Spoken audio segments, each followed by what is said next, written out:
Good morning and welcome to the September 24th, 2024, as I call this meeting to order. We'll begin the day with the invocation, or a moment of silence, actually, that will be followed by the Pledge of Allegiance that will be led by board member Dawn, and followed with the national anthem that will be sung by the East Lake Magical Singers under the direction of Robert Knable. Would you please stand with me?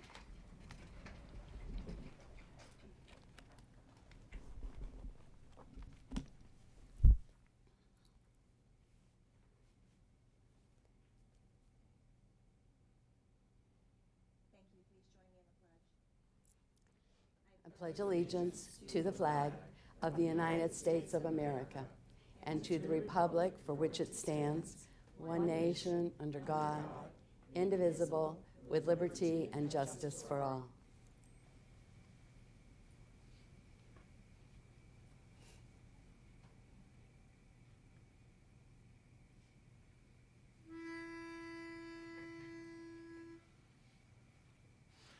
Oh, say, can you see by the dawn's early light what so proudly we held at the twilight's last gleaming, whose broad stripes and bright stars through the perilous fight o'er the ramparts we watched were so gallantly streaming, and the rockets' red glare, the bombs bursting in air, gave proof through the night that our flag was still there.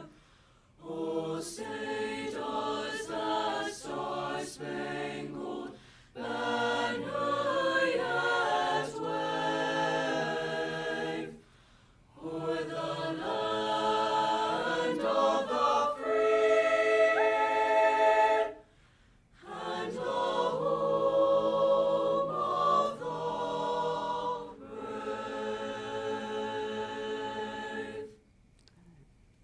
Thank you. Please be seated. Mr. Knable, would you please introduce your second song?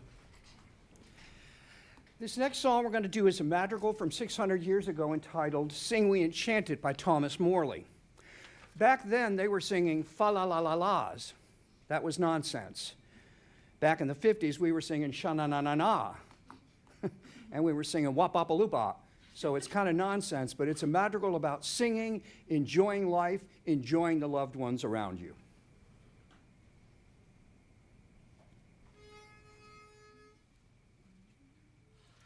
Sing we enchanted, what doth grant it, fa-la-la-la, fa-la-la-la. Sing we enchanted, what doth grant it, fa-la-la-la, fa-la-la-la. Not long you've lasted, and all day trusted, now it's best pleasure to take our pleasure, fa-la-la-la-la.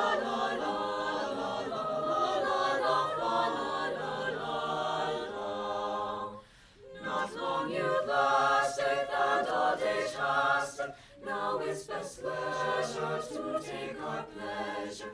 All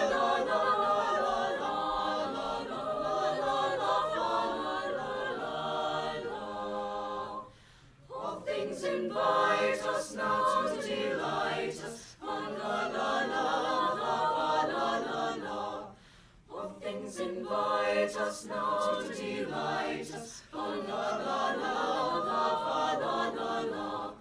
Hence care be packing, no mirth be lacking, and spare no treasure to live in pleasure.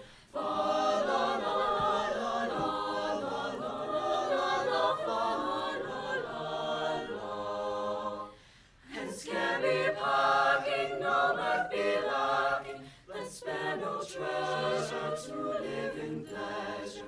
Fa-la-la-la-la-la-la-la-la-la-la.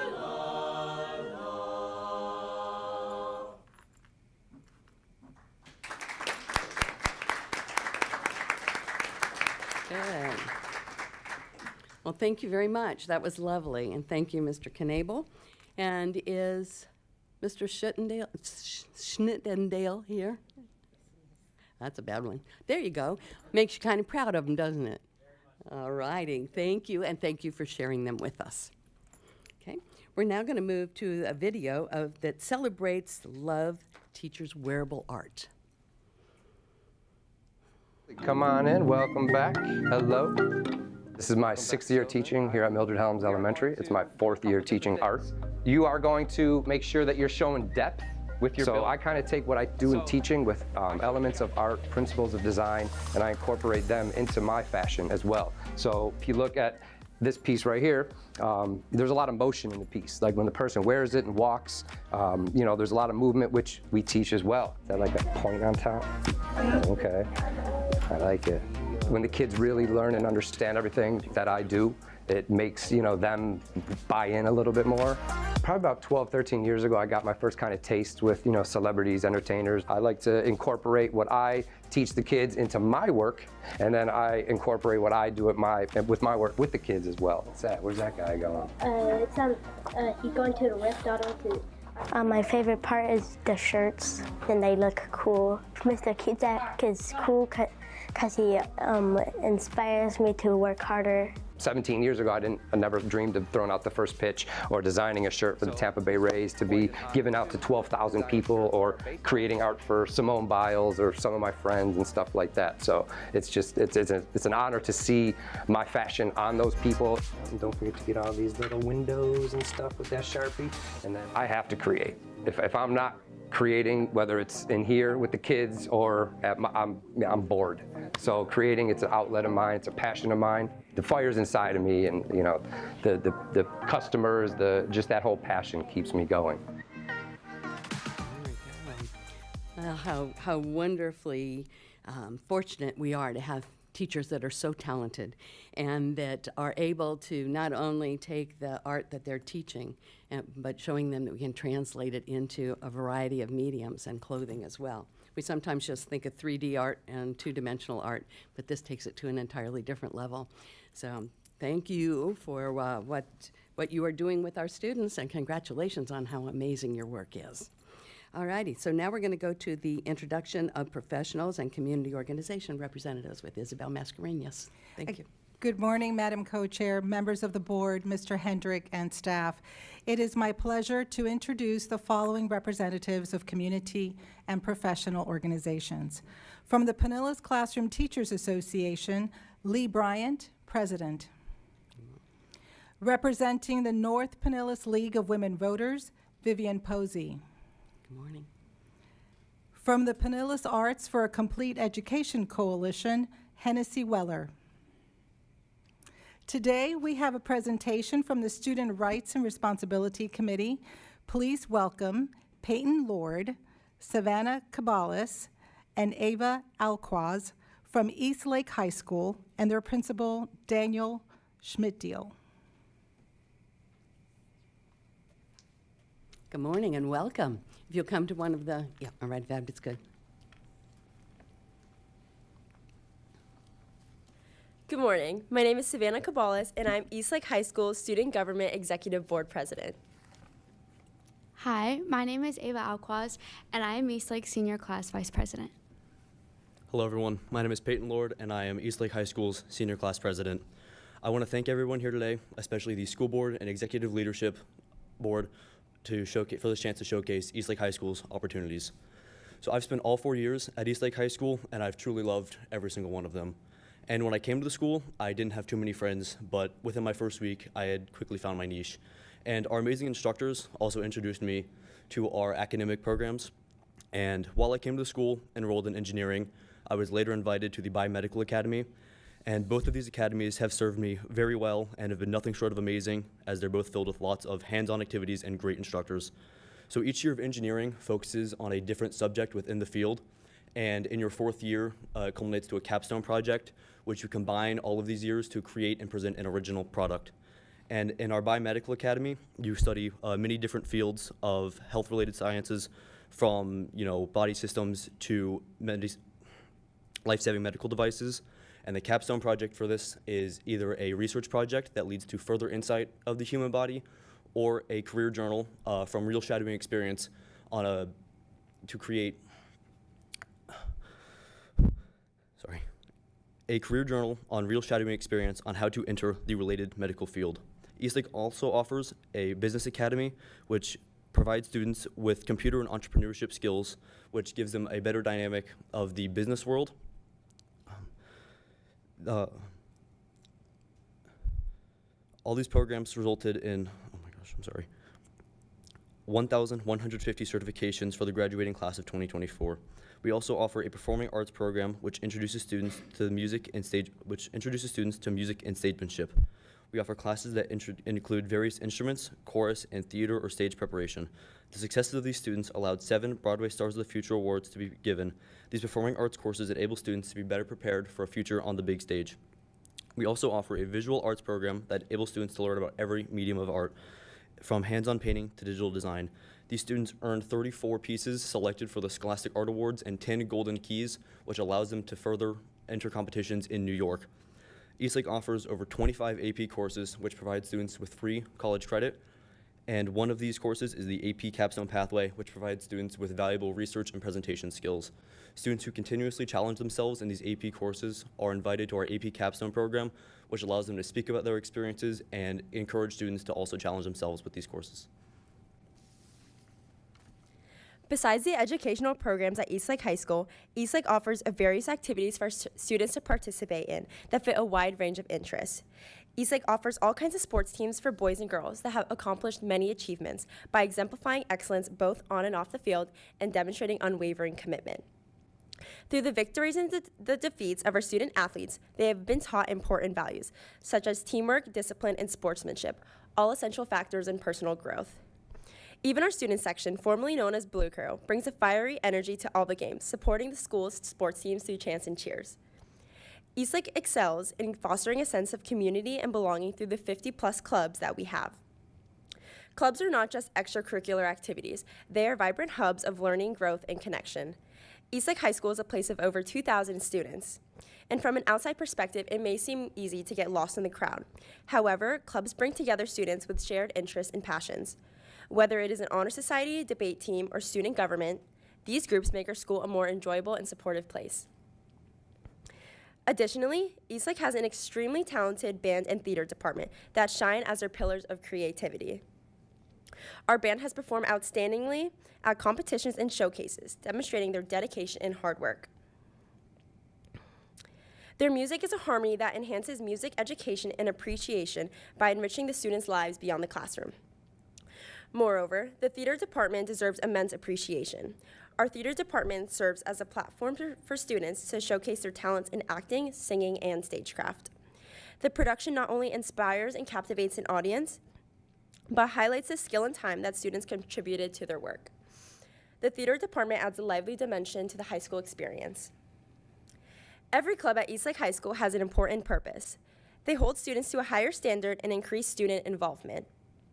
Personally speaking, student government has given me various opportunities to strengthen my leadership skills at Eastlake in the past 4 years. Eastlake High School allows me to build friendships with people who soar. It has been a blessing to present to you what makes Eastlake High School a remarkable place to spend your high school career. Thank you again, and remember, life is better at the lake. Very good, thank you. One of the highlights of our meeting is to hear what is going on at the various high schools and be able to see the performances as well. So thank you for being here, and thank you for serving on Students' Rights and Responsibilities. We appreciate it. Thank you. Thank you. All right, as we move into the adoption of the agenda, I would like to note that Board Member Laura Hine is unable to be with us today, so all of our votes will reflect a 6-member vote. So, are there any amendments to the agenda? There are no amendments to the agenda, Madam Chair. All right, board members? Yes. Okay. I would like to pull only bid number 25-968-026 on consent agenda item 7.6, which is the purchasing agenda item. This is for the proposed purchase of services from Stantec Consulting Services. All righty, thank you. All right, and that, for those of us that are looking at the agenda, that would be pages 43 through 48 on item 7.6. All right, so with that amendment, are there any other board members that have items to pull? All right, then I will accept a motion to accept the amended agenda. Second. Okay, so we have a motion by Mrs. Long and a second by Mrs. Kane. All in favor, say aye. Aye. Opposed, say no. And it passes 6-0. Thank you.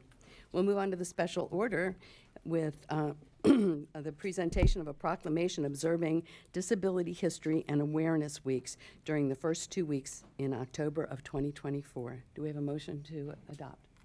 I'll make a motion. Okay, thank you.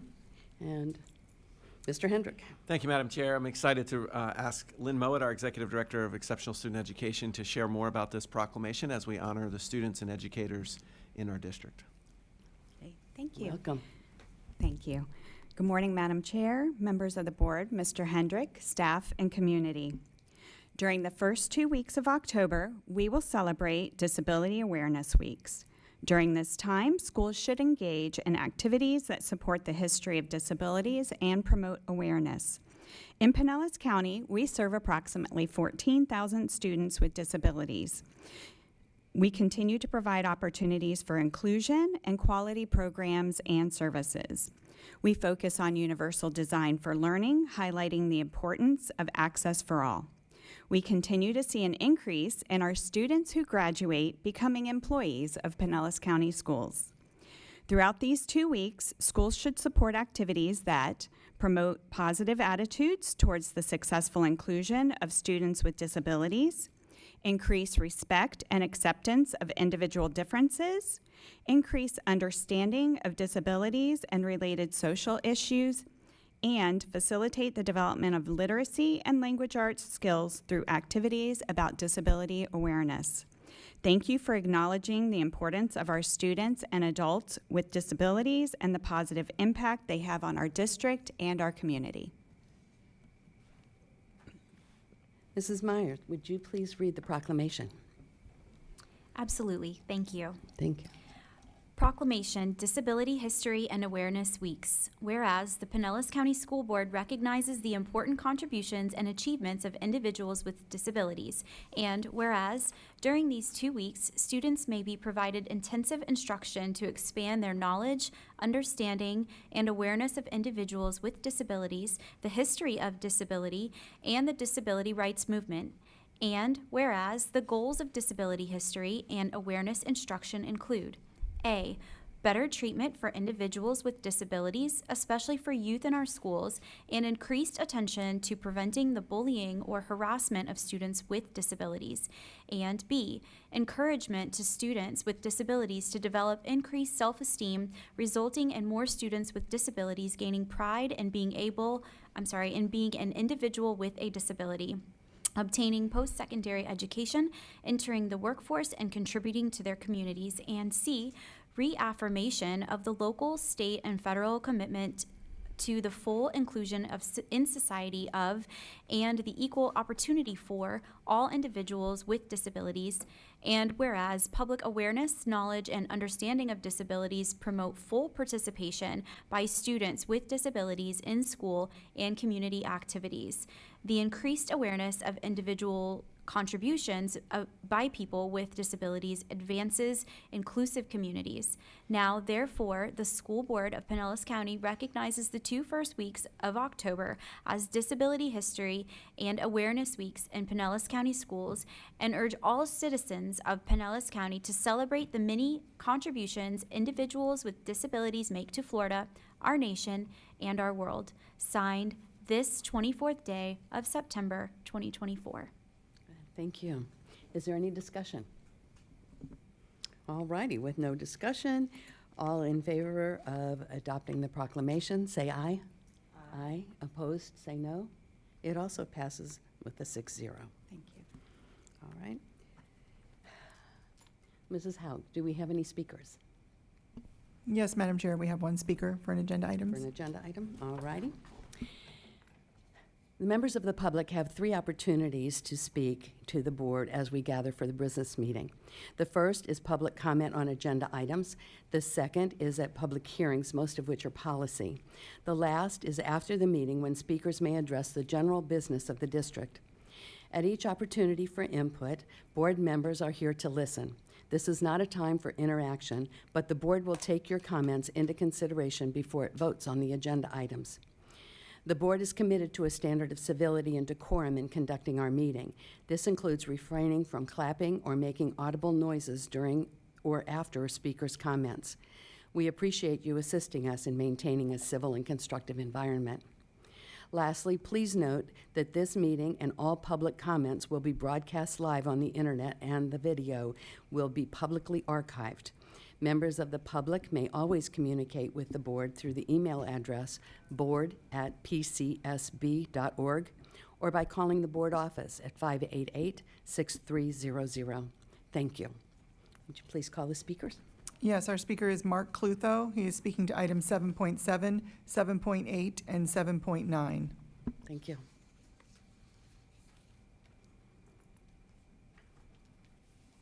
Good morning. Mark Clutho, Largo. All 3 of these, your goals: strategic priority 6, fiscal and operational responsibility. What a joke. For 7.7, $11,319,000 and $741,000 to the architects. Highway robbery. Those architects have been designing pieces of junk for years. For years. What happens? There's a correlation. Headline reads, even as climate risks rise, short-term thinking prevails. And here it says, this tree in the Everglades isn't anymore because of sea level rise. That's because of these buildings. You say fiscal and operational responsibility. That's not true. Not even close. You're lying when you say that.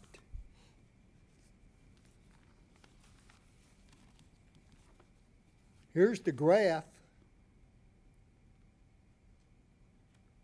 You don't think you're playing a part in this?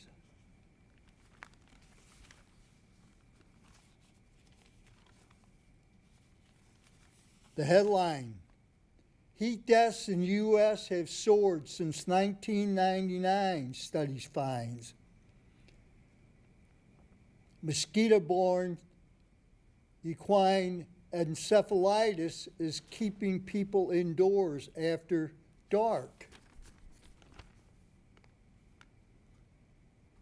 Fear of virus is changing routines in Massachusetts.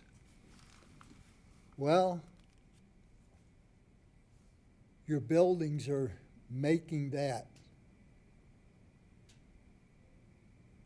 possible. Belching the carbon. Same old, same old. Nothing changes. Ignoring.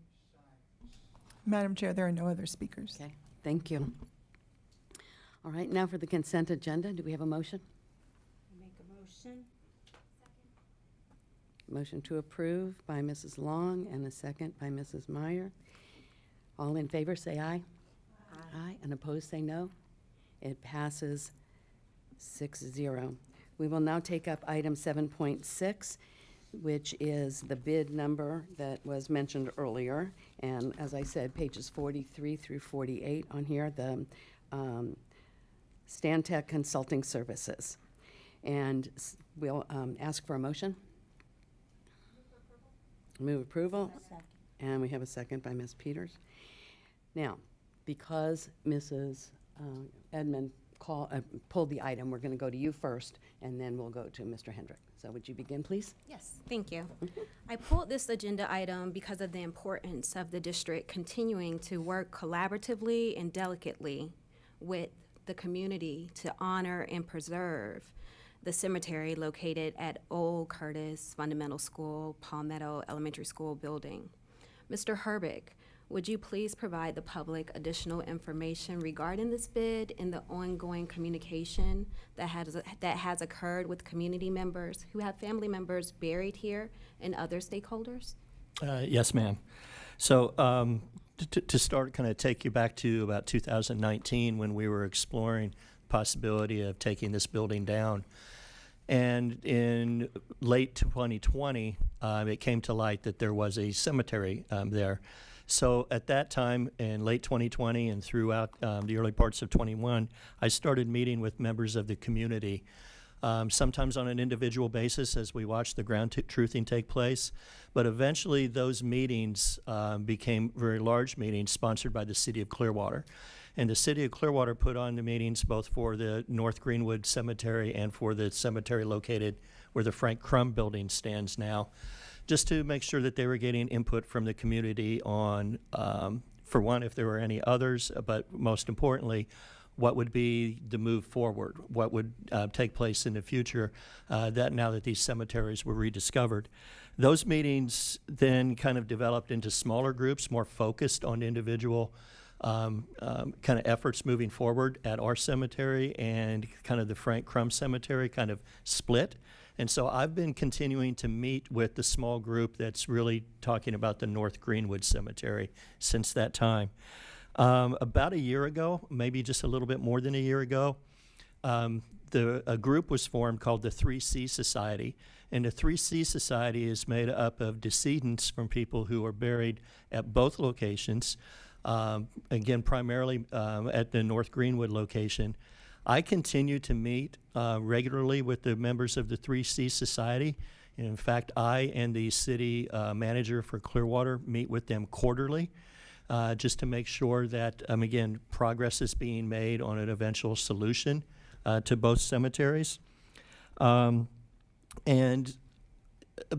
don't quote me on the month, but I believe it was about April, I gave a tour of the old Palmetto Elementary School to the members of the 3C Society, some of which went to Palmetto Elementary as students.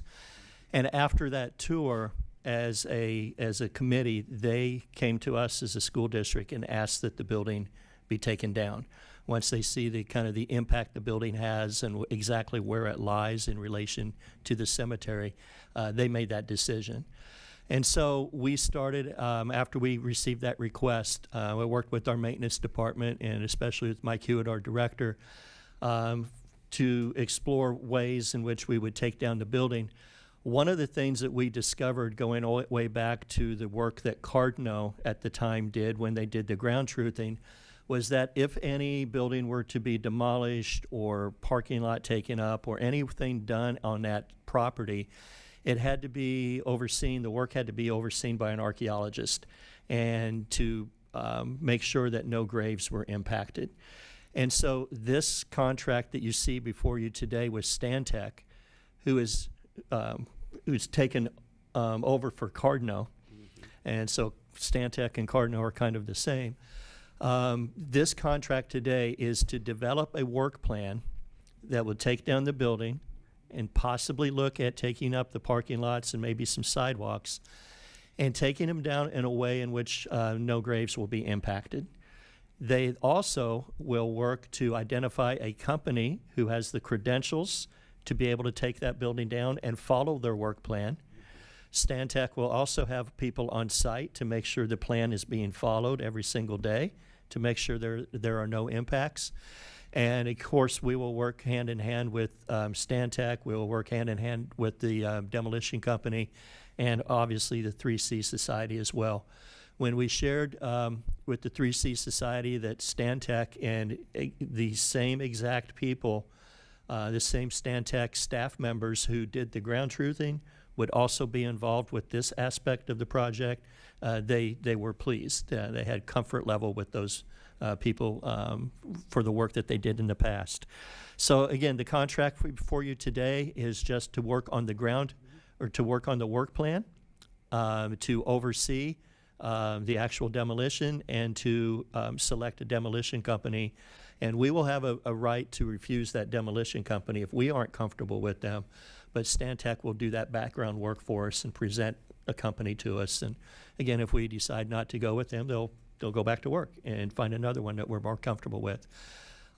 Once this work plan is finished, there will be another item that will come to you as a board to pay for the work of the demolition itself. Thank you. Ms. Edmond, is there anything else? I just want to thank Mr. Hendrick and Mr. Herbig for providing additional information, because when I came on the board in 2020, there were a lot of news articles as well as concerns regarding what would be happening there. So as we move forward, I think it's important that we speak it instead of it be a part of a bid where we're not having dialogue. So thank you. All righty. Mr. Hendrick, is there anything you would like to add? Just a couple things. One, the plan to demolish this building was in place 5 years ago because the school is far outdated, and so we've had to put a pause to that, but obviously doing it now the right way. And I just want to thank Mr. Herbeck. He has been intricately involved in these meetings over and over and over again and had the community involved. And of course, this is one portion. The demolition would only be for a portion of the building. There is a portion of the building that's newer that we may be able to use and repurpose for other reasons. And then it also kind of includes the rest of the neighborhood. We're working on the school that is there, Pinellas High Innovation. There's updates coming there. So it's a larger conversation than just this one piece. I want to thank Mr. Herbeck for his efforts in that. Good, thank you. And I think I speak for the whole board when I say thank you for everything you're doing with this. I appreciate it. All righty. Is there any discussion from the board? Okay, we have a motion and a second. All in favor, say aye. Aye. Aye. And it moves on with a 6-0. All right. Now we have request adoption of the proposed Pinellas County School Board's 2025 legislative platform. A committee was formed, and I believe, Ms. Edmond, you were the chairman of that committee, so I'm going to turn this over to you after we have a motion. I'll make a motion. Okay. All righty. Mrs. Long and Ms. Meyer, would you, or who? That was me. Okay. Ms. Edmond was the second. Thank you. Annually, Pinellas County School Board creates a legislative platform which guides the board's advocacy. This year, board members Hine, Meyer, and Peters served on the legislative committee, and I've served as the chairperson. Thank you, Mrs. Dole, Mrs. Hauk, and Mrs. Eisen for your assistance this year. Superintendent Hendrick's recommendations were also incorporated into the legislative platform as well. The committee met to develop the platform on August 13th. This year, we utilized the legislative platforms from 2023 and 2024 for Florida School Boards Association, Greater Florida Consortium of School Boards, and Pinellas County Schools as guides. Florida School Finance Council budget and priorities were also taken into consideration. The platform includes academic excellence through innovation, safe and welcoming schools, workforce development, and positive staff experiences through fiscal and operational responsibility. The document recommended for approval today was discussed thoroughly with all board members at the work session held on August 27th. All components, except for the appropriations request, were submitted to Florida School Boards Association as well as the consortium as platform proposals.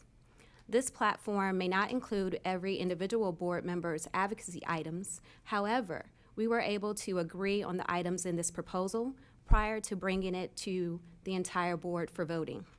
I encourage the public to help us advocate for the platform pending board approval. Good, thank you. Is there any discussion?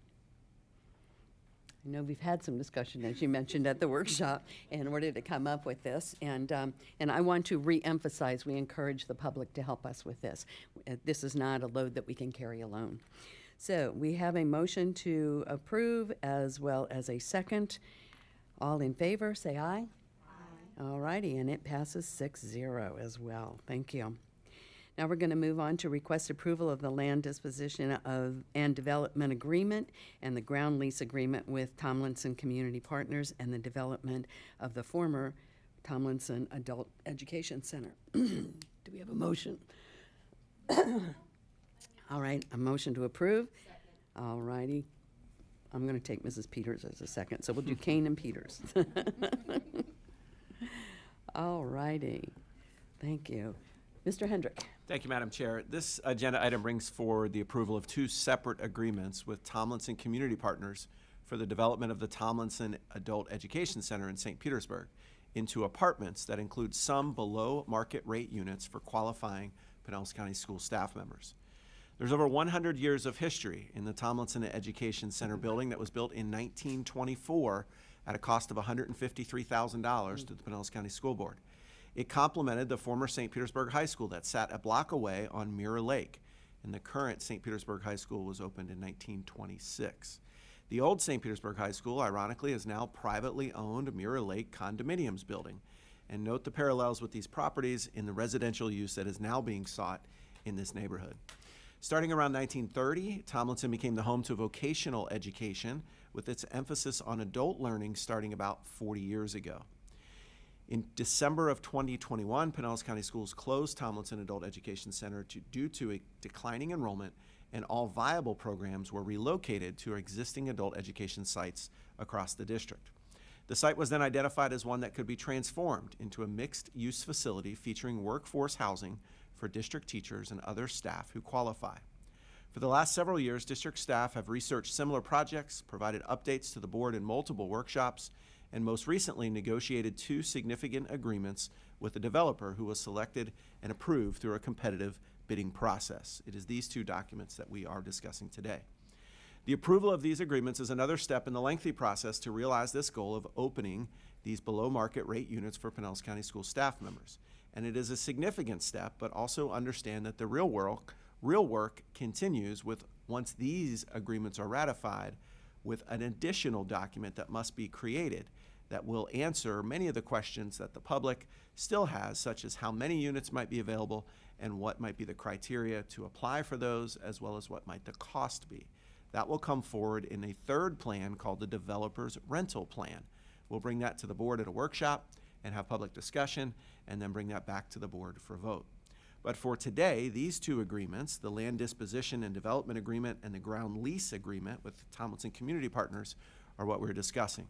And to begin that discussion, I'd like to pass it to Mr. Kopersky, who will share with the board and the public the legal issues regarding this project, and then Mr. Herbick will provide some more details regarding the timeline of the project and next steps should the board vote in favor of these agreements today. Mr. Kopersky. Thank you. Thank you, Mr. Hendrick, Madam Chair and board members. So I think Mr. Hendrick did a great job of presenting what you have in front of you, the 2 different agreements. I just want to go into a little bit of detail as to the differing purposes and what you're seeing. And then I know Mr. Herbick will talk about next steps and timelines, which I'm sure is at the forefront of a lot of people's minds as well. But what you have in front of you today, the Land Disposition and Development Agreement and the ground lease. So essentially, in a nutshell, what the school board is looking to do is to lease the land that it owns. So it will always be the landowner, and it will always own the building, but we will lease that to this developer that was selected, and that will be a 99-year lease. So that ground lease is what needs to be in place so that we have essentially a landlord-tenant relationship with the developer. The other agreement, the Land Disposition and Development Agreement, that agreement covers all of the obligations of both parties, mostly the developer. During this time, probably, and Mr. Herbick will go over this, but probably a couple of years at least, regarding what needs to be done to develop the property, the building and other sites that they're going to build on that location. the land disposition and development agreement covers all of the duties that will get us to that point. So if you think about it, that LDDA, or the Land Disposition and Development Agreement, is more of a short-term agreement, relatively speaking, when you compare it to a 99-year contract. But that first agreement will really get us to closing. So that will take care of everything that the developer needs to do to get the project up and running. And then after that, that agreement sort of fades into the background, and the ground lease then takes over. Now, importantly, the ground lease incorporates many provisions of the LDDA that we want to have going forward, and we made sure during negotiations that a lot of that was done as well. So you may see provisions in the LDDA that you say, well, we want that there 50 years from now. We made sure to the best of our ability in the negotiations that that was incorporated and will survive as long as the ground lease occurs. So one other point I want to make from a legal perspective is that I think Mr. Hendrick hit on it a little bit. This project is not complete, and there are still many, and I don't want to be pessimistic, but there are still many off-ramps from this project for both parties, both the school board and the developer. And so right now, if this is approved, the developer will go out and then seek funding, seek grants to try to move forward with the project. They have to do certain things with the city of St. Petersburg, with the city council. And so if any of that stuff fails, then the project will likely fail. And as Mr. Hendrick also said, a very significant document you will see in the future is the developer's rental plan. That is really the crux of what we are concerned about with respect to benefiting our employees. So that will be negotiated. It can't come now because the developer needs to find the funding, determine what the city is going to allow, and then we can get a better idea of all the flesh around those bones of that rental plan. But if you're not satisfied with the rental plan, you do have the ability to say, that's not good enough for us. Now, you can't just turn it down without cause. You have to have a good reason. You can't be unreasonable in doing so, and we can talk about that if and when we hit that bridge. But just understand that you still do have some options and power going forward. So I'm here if you have any questions about the details of the agreement. But at this point, I'll turn it over to Mr. Herbeck to talk about the next steps in the timeline. Thank you. And thank you, Madam Chair, board members. Thank you, Mr. Kapersky. As you know, we've met in workshops, I think 3 or 4 times, and discussed this, and we've gone over the importance of the alley closure and some other aspects of the project. And so the timeline itself is attached as Exhibit E in the Land Disposition and Development Agreement. And really, Mr. Kapersky alluded to it as the closing date. That's the first really very important milestone that we have. There are several within that, but on the closing date is going to be 3 years from now. And within that 3 years, and within, as that 3 years moves forward, the developer and the city need to do certain things, one of which is going to be an application for and hopeful approval of the closure of the alley. And that in itself will take about 10 months. And that's based on the timeline that the city staff has and the way those applications and that process works. While that's going on, the developer will be working on different financing options for them and putting together a financing package. One of the things that they have shared with us that they will be going over possibly, or going after, I should say, some historical grants for preservation of the actual Tomlinson building itself.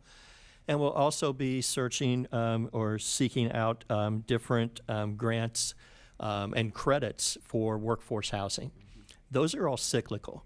And so there's not an application in some of those opportunities that are open all the time. You have to wait for these windows to open to apply for those. So again, it's hard to determine those windows, but that time frame has been worked into the 3 years between today and closing. Also within those 3 years, they will have to apply for and then be granted the building permits, which in itself could sometimes be a lengthy process with municipal agencies. Fortunately, when we build a school, We don't have to do that. We have our own building department, and it really accelerates things. And I share that with you. If you know, we're used to bringing projects to you, and sometimes really big, substantial projects that move faster than this. But one of the advantages, again, we have is a really decreased time for getting building permits, which is not going to be able to be taken advantage of in this project. And then obviously, after that is all done, they'll have to come up with 100% construction documents. All of this kind of is in a line. And so the closure of the alley is really important. If that's not granted, then it could either stop the project or it could really change what they're going to build, which really changes the financing. It changes all kinds of different credits they could get. Obviously puts an impact on the building permits and construction documents.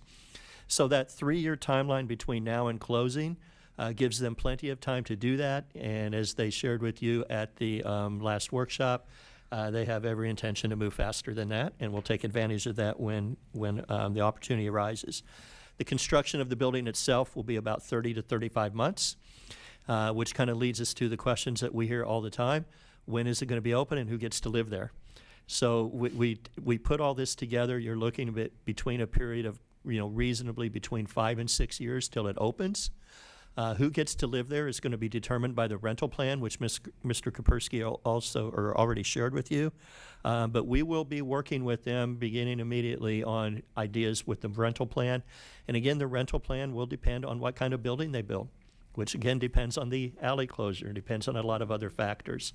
So it's a sequential process moving forward. We'll keep you in touch throughout this process moving forward and keep you updated and make sure that, and if need be, Tomlinson Community Partners will be glad to be a part of that as well. Very good, thank you. Is there any discussion from the board? I think we've pretty well covered all of the pieces of it at this point, and as I said, we've had a couple of workshops that have been addressing this.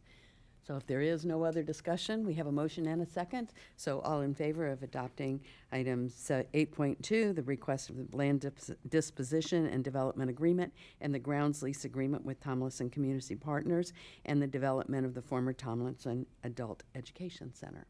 All in favor say aye. Aye. Opposed say no.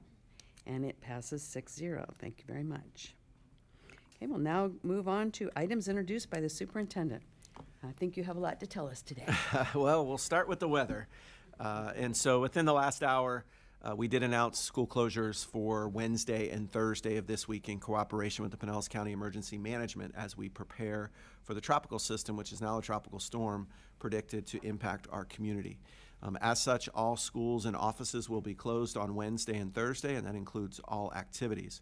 Everything scheduled for today, sports, after-school activities, all of that will go as planned, including our annual art night here in Conference Hall and throughout the building, where literally over 1,000 students will see their artwork and have an opportunity to see where it is in the building. We will continue to monitor the storm and any impact it may have on Pinellas County, and all updates will continue to be shared through all the methods that we have, including our website, call-outs to families, notifying local news stations. As of now, no decision has been made for Friday, September 27th, and as soon as a decision has been made, it will be communicated. As we all know, this is not a perfect science to do, but we think this is the right time to make these announcements, and we hope that that gives our families and employees some comfort to know the next steps for each of them. It is likely that our schools will be called on to serve as shelters, of course, and so we're making those preparations today. All of our operations maintenance crew is doing that as we speak, delivering supplies to our schools. We had a meeting this morning with some of our shelter staff, and we'll continue that process over the course of the next couple of days. Moving on from that, I do want to also share with the board and the community that over the last 2 weeks, we've had a number of school safety and viral threats that have plagued both our district and other districts across the nation. These have certainly increased since the unfortunate school shooting in Georgia a few weeks ago. Our local law enforcement is aware of these and investigates each and every act seriously.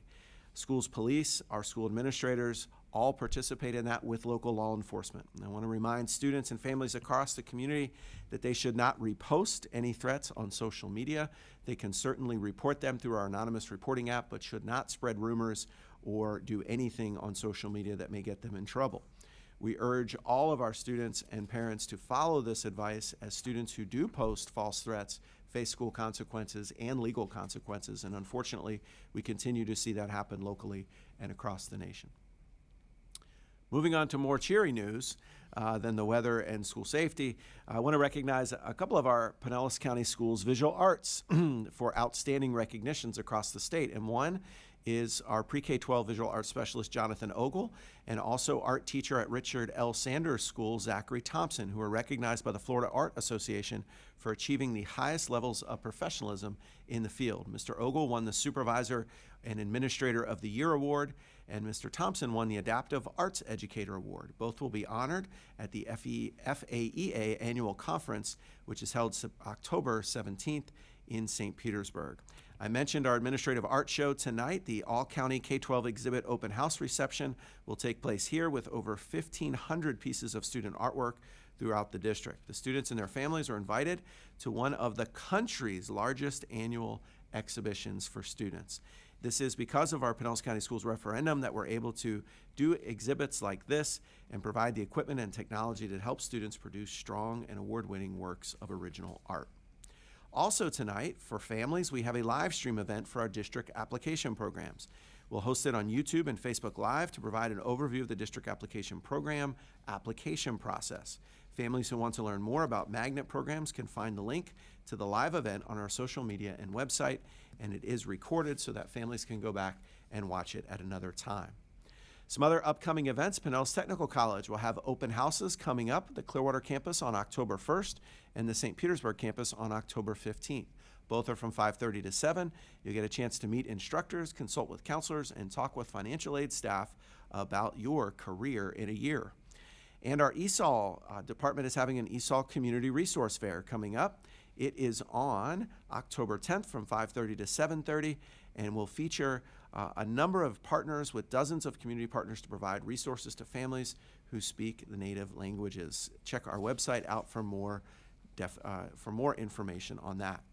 I'm excited to share with the board today that we recently were notified that 26 Pinellas County students have been named National Merit semifinalists. This is an increase from the previous year in the 2025 National Merit Scholarship Program.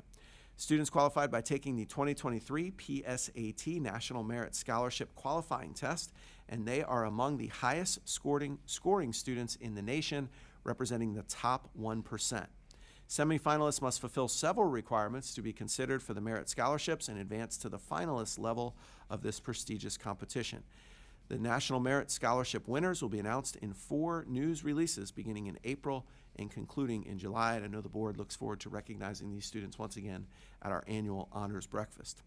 A reminder to the public that we are naming 3 facilities: Southern Oak and Walsingham Elementary School, which will combine into a K-8 site and will open next year in 25-26.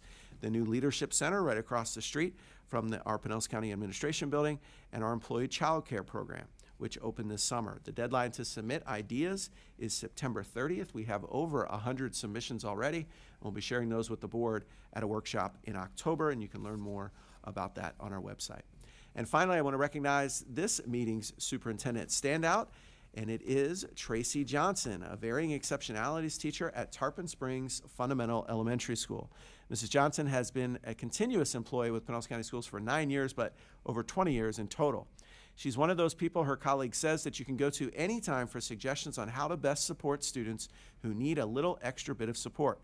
Even if the student is not a student with disabilities, she's always there to help, constantly going above and beyond in helping students be successful. She is patient, and if one thing doesn't work, she's quick to find another strategy, implement it, and see if it works. We are so blessed to have her at Tarpon Springs Fundamental Elementary School, and thank you for all you do, Mrs. Johnson, and all of our employees each and every day. Thank you, Madam Chair. Thank you, and thank you for ending on a high note. Thank you very much. Board members, do you have any items to bring forward? No? All right. Mr. Attorney, do you have anything to bring forward? I do not. Thank you, ma'am. All righty. Very good. Do we have any items that are requested by the board members? Madam Chair, I did not note any items. Okay, very good. Thank you. Well, if there is no objection, with all of that conducted and finished, I adjourn the meeting.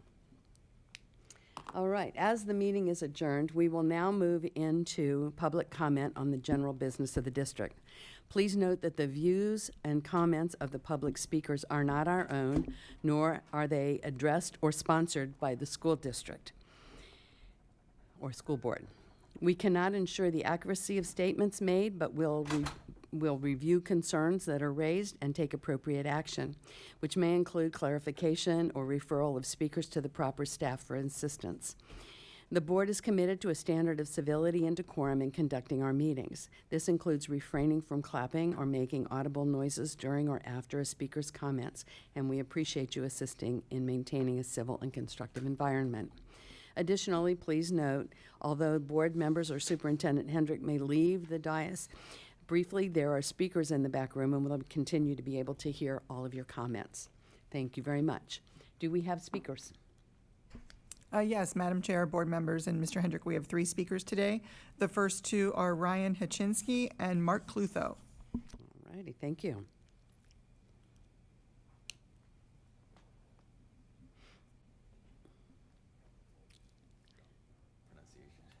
Here you go. Welcome.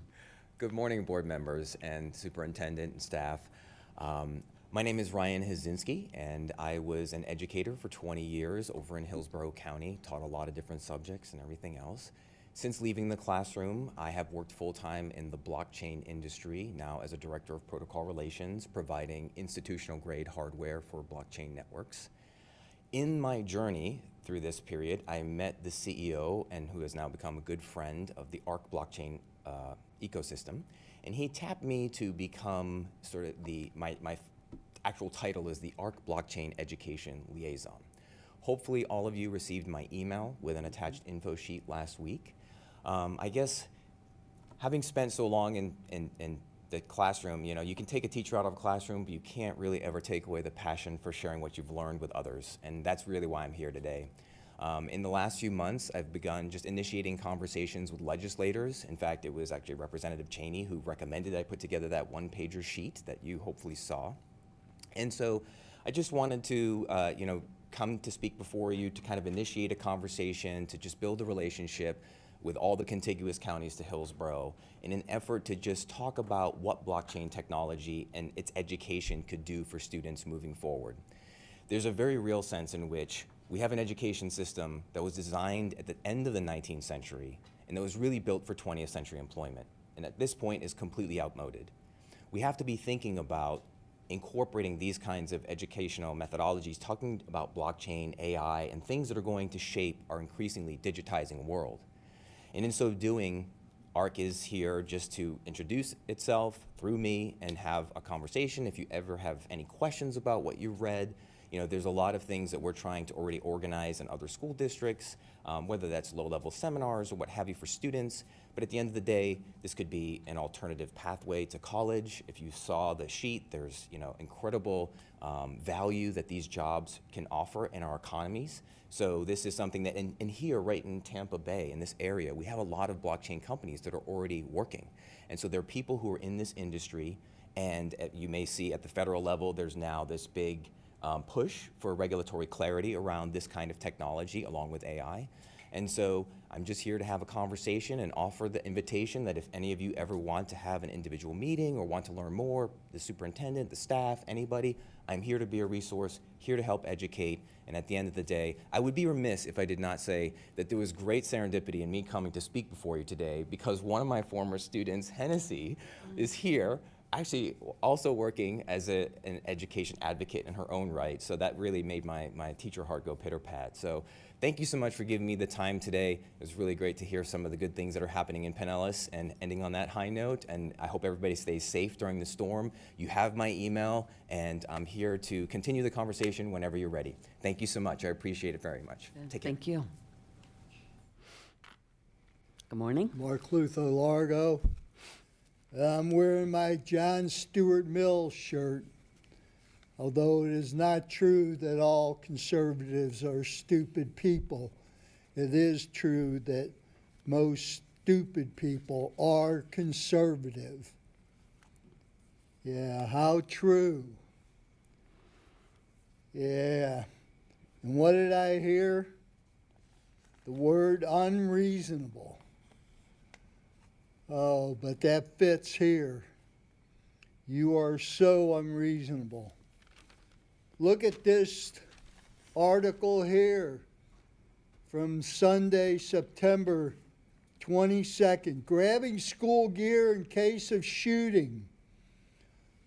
Bulletproof backpacks, bulletproof backpack inserts, bulletproof 3-ring binders, bullet-resistant handheld shields, bulletproof pencil pouches, bulletproof classroom desk, blast mitigation window film, bulletproof portable dry erase boards, bulletproof collapsible safe rooms, bulletproof clipboards, bulletproof hoodies, bulletproof backpacks. Oh, man. Yeah, well, see, the conservative Republicans, they don't want to get rid of the weapons of war. For a second. Mr. Clutho, we've stopped the clock here. I've indicated to you before, our policy does not allow comments referring to political parties.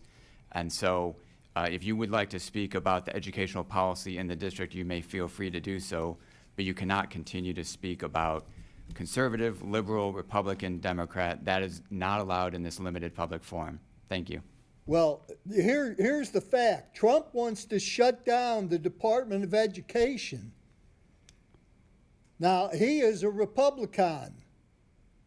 Wants to get rid of... Mr. Clutho, you cannot continue to disparage one political party or the other. And if you want to have your attorney contact me, I've been waiting for his or her call, so please have them do so. What do you mean, but if his you can or her? Your You know attorney. who I don't it know whether is. your attorney is a man or a woman, sir. You know who it is. I have not talked to your attorney. You know who it is. You don't have to say his or her.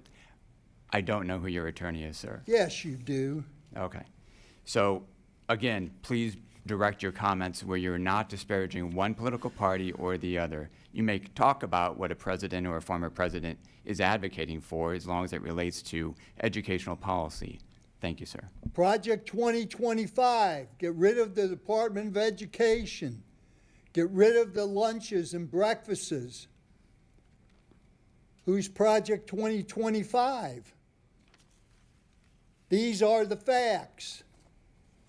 Yes, my attorney, Luke LaRoe, said this is my First Amendment right to address these issues.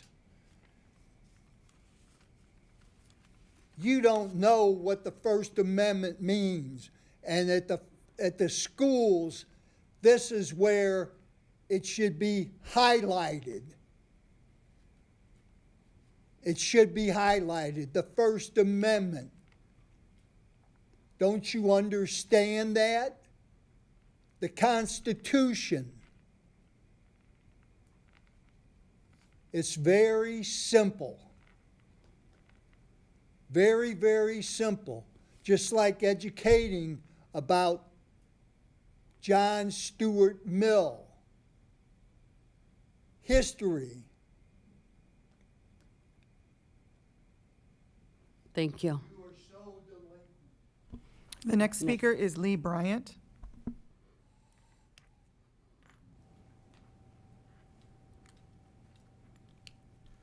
Welcome. Thank you so much. Vice Chair Cook, members of the board, Superintendent Hendrick and staff, my name is Lee Bryant. I am the president of the Pinellas Classroom Teachers Association. My pronouns are he, him, and his. And I have a couple of things I need to go over with you today. One, because of the upcoming impending hurricane we have, our Reading Opens the World event, which was scheduled for this Saturday, is going to have to be rescheduled to a later date. We don't have a date set yet. We're looking at 2 weeks, but that's Yom Kippur, and we don't want to hold an event during Yom Kippur. So stay tuned for updates on the Reading Opens the World, where we will be distributing to Pinellas County 30,000 books to students, parents, grandparents, aunts, uncles, teachers, whoever needs the ability to reach out to a child and help them read and teach them to read, because that truly does open the world to everybody. A reminder that to all of our educators in Pinellas County that we only have 13 days to register to vote before the November election. October the 7th is the deadline for registering to vote in the state of Florida. And we have quite a few things coming up in the election that do concern us. One is the referendum, which has been mentioned once today. Remember, should the referendum be approved, that it would increase funding for the arts, reading, technology programs, almost 50%. And it would be including for the first time in Pinellas County, the support staff, which truly, truly do need supplemental pay to survive in the Bay Area. We are losing members, we are losing educators to surrounding counties, and we need to try to make sure that we support, recruit, and retain educators throughout Pinellas County. Finally, everybody be safe during the storm. It looks like we're not going to be getting the winds, but we are definitely subject to a massive storm surge in our area. So everybody please be safe, and thank you for your time. There you go. Thank you. Madam Chair, there are no more speakers. All right. With that, it ends public comment, and I too would like to say, please be safe and use common sense during this next few days. Thank you.